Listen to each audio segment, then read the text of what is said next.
Assalamualaikum warahmatullahi wabarakatuh. Sebelumnya perkenalkan, nama saya Duta Mahendra Fatur Rahim, NIM 1119-1021 dari Program Studi Informatika Angkatan 2019 Institut Teknologi Kalimantan.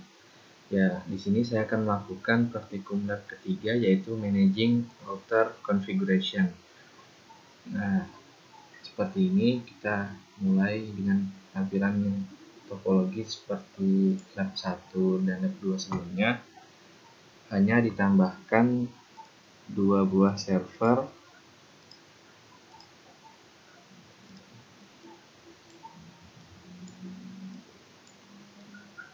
dan dihubungkan dengan kabel Skype. Setelah semuanya sudah dihubungkan, kita lakukan konfigurasi. Ini konfigurasinya masih sama dengan yang lab sebelumnya, yaitu fast Ethernet-nya 0.0192168.1.254, subnet mask-nya 255, lalu fast Ethernet 0/1 subnet mask-nya 255. Untuk router kedua juga sama seperti yang sebelumnya, yaitu fast Ethernet 0/0-nya 12.12.12.2, subnet mask 255.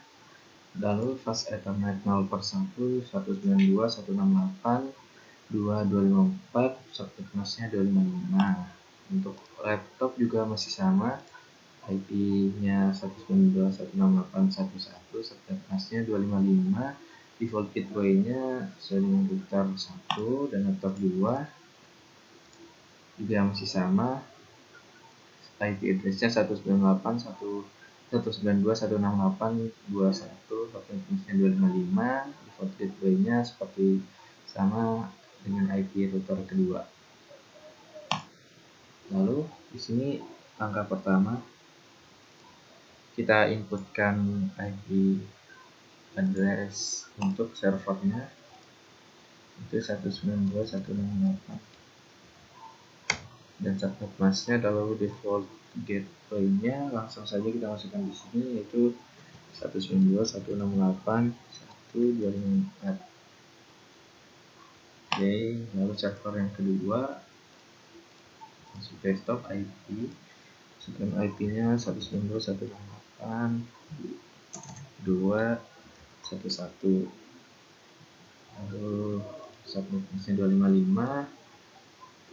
Default gateway-nya 192.168.1.255 sesuai dengan tabel yang ada di modulnya. Oke. Lalu tujuan kita di sini adalah setting SSH di router 1 dan 2, backup dan restore konfigurasi router, lalu menampilkan informasi hardware dan software. Tujuan pertama kita itu adalah menyeting konfigurasi SSH di router 1 dan router 2. Kita buka CLI, exit.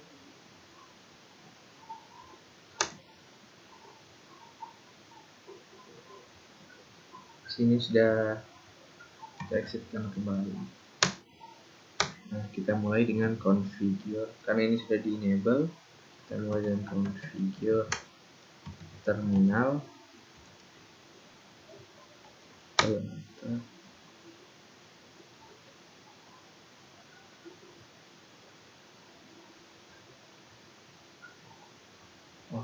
Kurang ini ya, typo.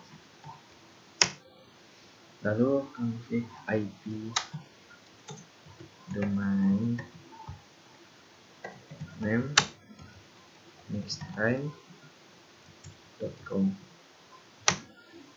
Selanjutnya kita masukkan username-nya, username admin, dan passwordnya, lalu secret Cisco SSH. Lalu buat line VPA 04, buat transport input SSH, lalu login lokal, Setelah itu exit. Selanjutnya CryptoKey, generate RSA, lalu enter. Modulus kita masukkan sini 1024 1624, enter. Nah, lalu kita exit.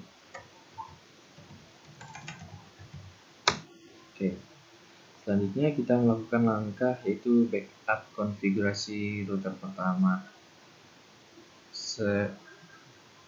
Sebelumnya kita bisa cek apakah sudah terhubung dengan router dengan cara testing.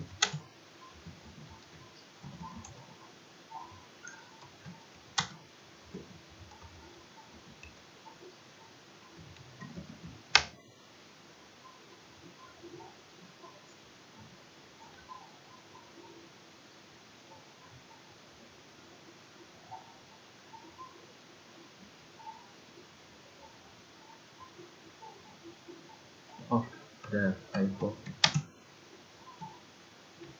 ada tiket di sini. Oke, ya ini sudah terhubung sukses. Selanjutnya kita ke router lagi, enter. Kita backup komennya dengan cara copy running config tftp,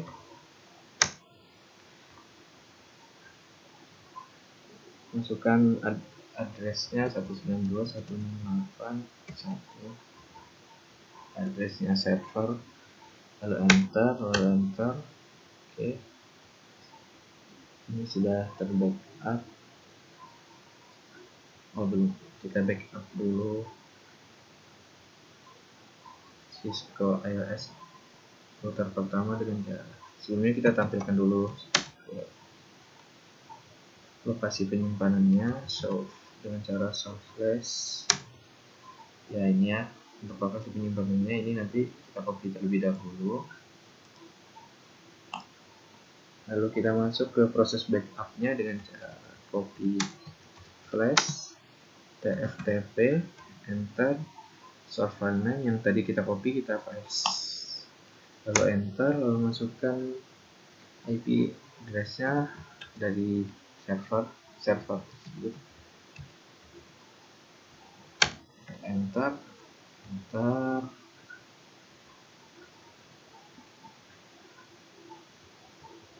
Ya, ini sudah berhasil di backup.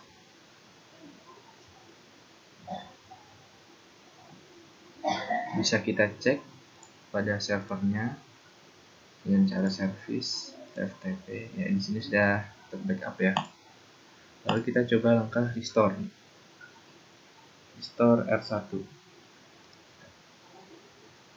dengan cara copy tftp running config, lalu masukkan IP addressnya, lalu enter.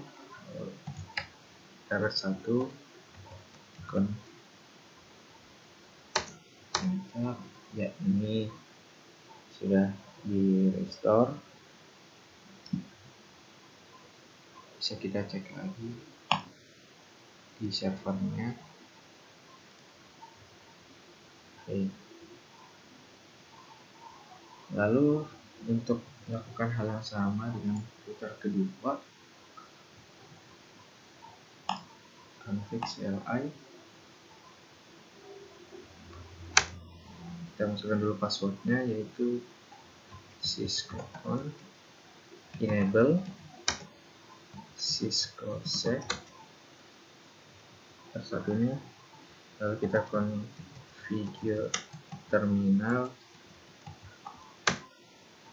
masukkan IP, domain name nextrain.com.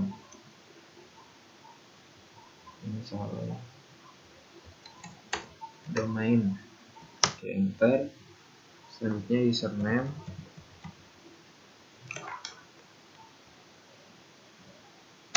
admin, secret atau passwordnya Cisco SSH.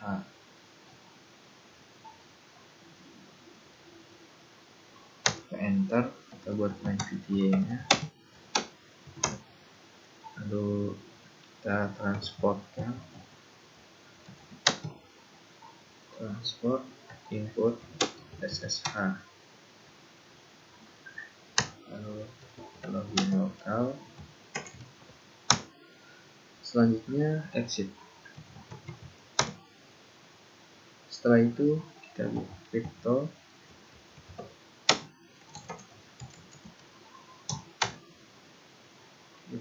key generate RSA, masukkan 1024 enter, lalu exit. Kita masuk ke proses backup konfigurasi. Kita ketikkan dulu komen backup di R2, cara copy, running, config, tftp, masukkan alamat address dari server,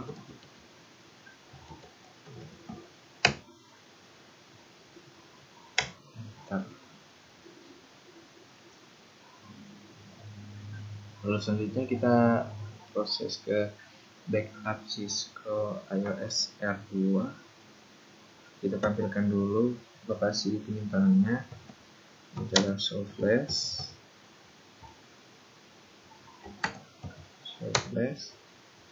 yang ini kita copy,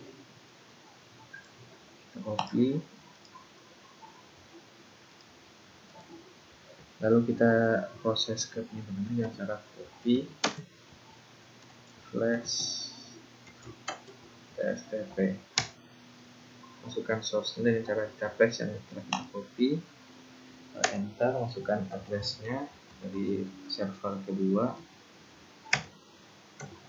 enter.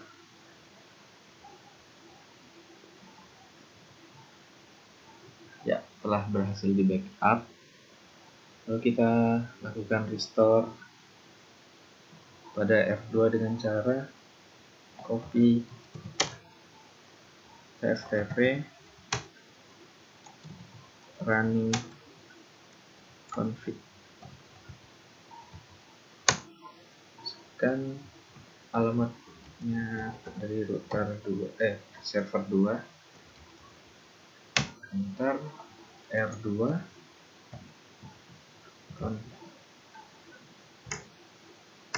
Oke, selanjutnya kita cek apakah sudah terbackup pada server service tftp. Ya, sudah ya, sudah di backup. Lalu selanjutnya kita lakukan verifikasi.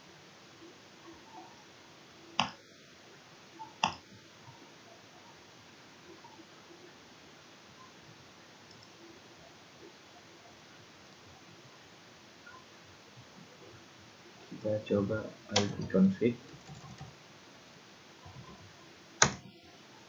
Ya, di sini sudah ditampilkan IP address, subnet mask, dan default gateway-nya. Lalu kita coba untuk remote akses SSH dari laptop ke router dengan cara SSH -l admin 192.168.1.254. Kita ya, ini sudah berhasil ya, kita bisa masukkan passwordnya Cisco SSH. Oke, kita bisa enable Cisco SSH. Oke, lalu kita bisa tampilkan usernya dengan cara show user.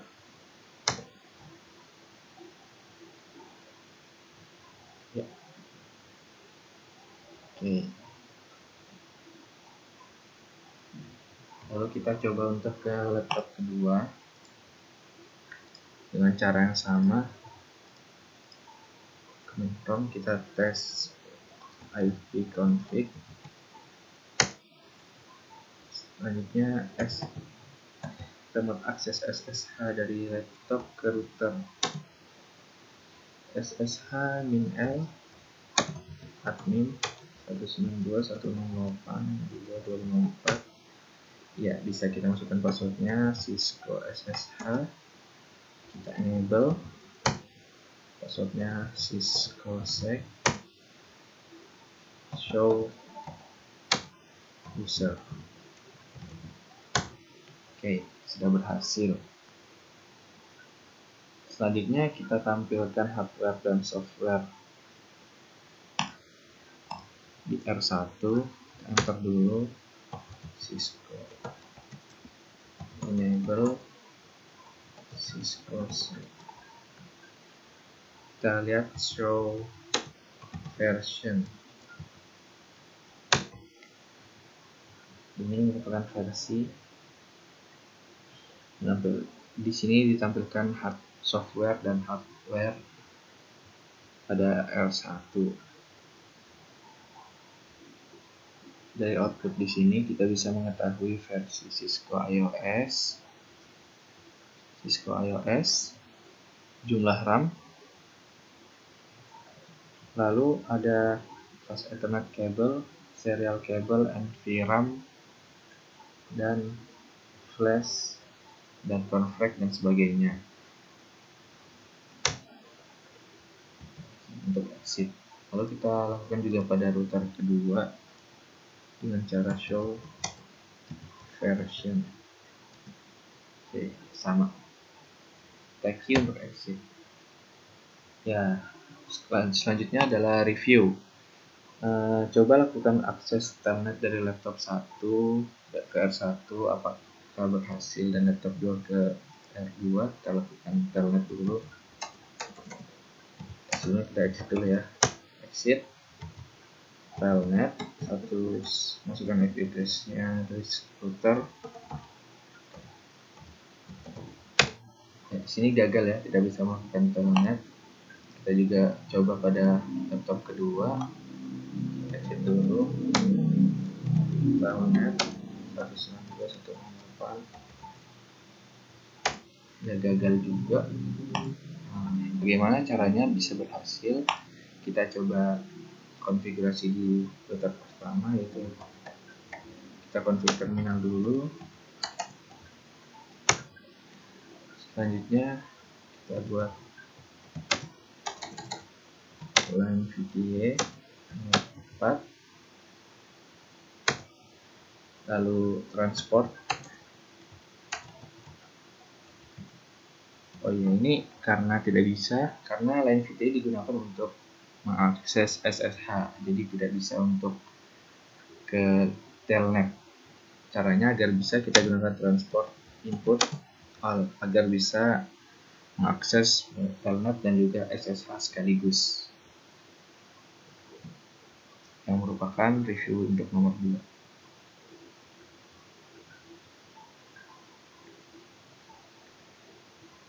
Ya, untuk review nomor 1 tadi gagal ya, langsung ke review nomor 2 aja sekaligus. Bagaimana caranya agar user dapat melakukan akses telnet dari SSH, telnet dan SSH sekaligus ya. Dengan caranya transport config terminal, NVDA transport input all, login lokal, lalu exit. Ya, kita coba com telnet 192.168.4. Ya, di sini bisa ya, kita masukkan username sesuai yang tadi, min, passwordnya SSH,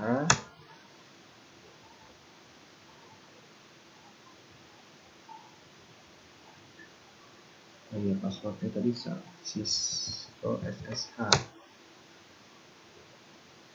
username. Kita masukkan username-nya admin, passwordnya Cisco SSH.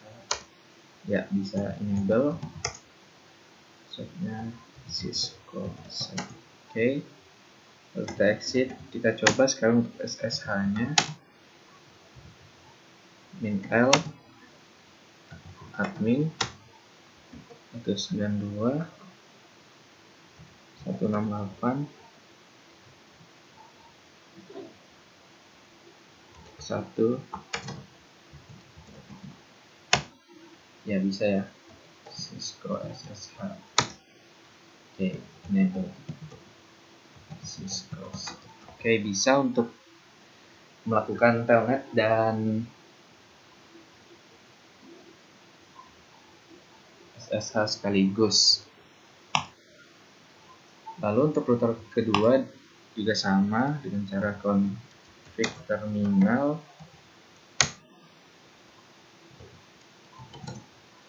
Line VTY 04, config line, transport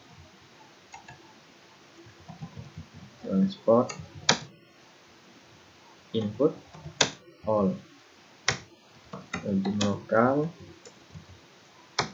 exit. Oke, kita coba lagi apakah bisa telnet 192.168. Ya, bisa di sini untuk telnetnya. Masukkan username admin Cisco SSH. Oke, bisa ya, enable Cisco. Sekarang kita exit lalu coba untuk SSH min_l admin 192.168.254. Ya, di sini juga bisa ya, Cisco SSH. Oke, enable Cisco. Ya, sudah bisa. Lalu untuk review nomor 3, apa bedanya FTP dan TFTP? Ya, langsung saja untuk perbedaan dari FTP dan TFTP. Untuk definisinya sendiri, FTP itu implementasikan sekumpulan perintah lengkap dan kemampuan balasan atau reply yang memungkinkan pengguna untuk melakukan pemindahan secara luas dan aktivitas manipulasi di antara dua mesin TCP atau TCP/IP. Nah, lalu untuk TFTP ini dikarenakan ada beberapa perangkat jaringan yang tidak memiliki kemampuan dari komputer sesungguhnya, tapi memerlukan kemampuan untuk melakukan transfer file. Sebagai contoh, pada diskless workstation, perangkat kelas mainnya dapat yang tanpa hard disk. Nah, jadi ada TFTP yang merupakan pelengkap dari FTP reguler, bukan sebagai penggantinya. TFTP digunakan ketika kesederhanaan menjadi lebih penting karena memiliki fitur-fitur yang terbatas. Jadi TFTP itu ada karena dibutuhkan oleh perangkat yang kemampuannya tidak seperti komputer lainnya atau yang lebih sederhana dari FTP. Lalu untuk perbedaannya, transport FTP menggunakan metode transport TCP, sedangkan TFTP menggunakan metode transport UDP. Lalu perbedaan selanjutnya itu ada limited command set. FTP memiliki beragam perintah yang dapat digunakan untuk mengizinkan file untuk dikirim, diterima, diubah namanya, dihapus, dan lain sebagainya. Sedangkan TFTP hanya mengizinkan file untuk dikirim dan diterima. Lalu untuk limited data representation, TFTP memiliki dukungan pilihan representasi data sebanyak FTP. TFTP hanya mengizinkan transfer file ASCII atau binary sederhana. Oke, mungkin itu saja dari praktikum lab 3 ini. Kurang lebihnya saya mohon maaf. Wassalamualaikum warahmatullahi wabarakatuh.